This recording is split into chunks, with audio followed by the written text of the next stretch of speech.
L'actualité marquée aujourd'hui par deux rendez-vous judiciaires, les regards braqués toujours vers la cour d'assises de Paris au moment où je vous parle.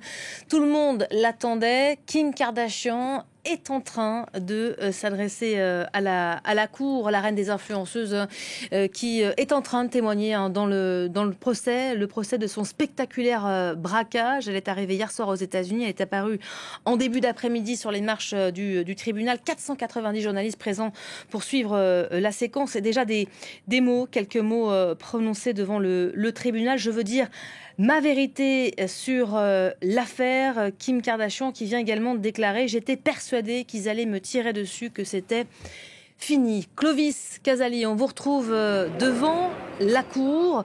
Une déposition donc qui fait office de petit événement finalement aujourd'hui, vu le monde qui est présent. Et oui, la superstar Kim Kardashian est arrivée accompagnée de sa mère et d'une petite dizaine de personnes de son entourage. Et lors de sa déposition, elle a commencé par remercier la justice française qui lui permet de dire sa vérité. Kim Kardashian qui est revenue en détail et qui revient en détail sur la séquestration, l'agression. Elle a notamment déclaré qu'elle était hystérique lorsque les hommes sont venus la braquer, lui intimant l'ordre de leur dire où se trouvait la bague. Elle dit aussi avoir reconnu un des hommes qui était là, c'était le concierge bien sûr.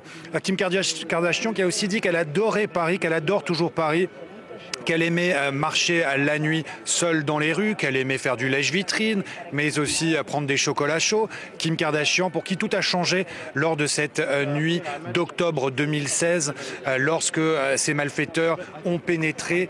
C'est le concierge, ou plutôt l'agent de sécurité de l'hôtel, qui a permis à ces hommes de rentrer, et c'était contre son gré. On a rencontré cet agent de sécurité un peu plus tôt. Je vous propose tout de suite de l'écouter. Pour moi, c'était déjà une nuit très difficile, très hard. Mais beaucoup plus, ce qui a été difficile, en fait, c'était les répercussions de cette nuit. Parce que après, c'est un braquage qui a touché Kim Kardashian. Et donc, on imagine un petit peu, je dirais, le choc médiatique que ça pourrait être. Et c'était vrai parce qu'en fait, derrière, c'est une avalanche en fait d'exposition médiatique. C'était pas évident à gérer, c'était très difficile. Un mot peut-être, Clovis, la plupart des journalistes sont actuellement en train d'assister à cette séquence et à ce témoignage donc à l'intérieur de la cour, mais il y a un véritable engouement médiatique aujourd'hui.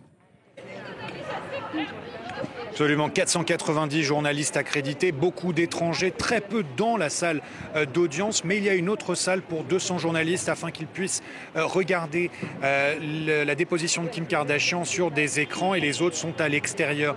Il y a aussi énormément de télé américaines, britanniques, certaines qui sont en train de réaliser des documentaires qui suivent à la trace, si je puis dire, Kim Kardashian pour raconter cette histoire rocambolesque, ces papy braqueurs comme on dit, qui ont séquestré Kim Kardashian, qui aurait séquestré Kim Kardashian, même si l'un d'entre eux l'a déjà avoué dans un livre, et qui sont partis avec un butin, des bijoux estimés à 9 millions d'euros. Alors il y a aussi des fans de Kim Kardashian qui sont ici, qui m'ont dit qu'ils voulaient absolument la voir en vrai, de leurs propres yeux, l'entendre parler, raconter cette histoire.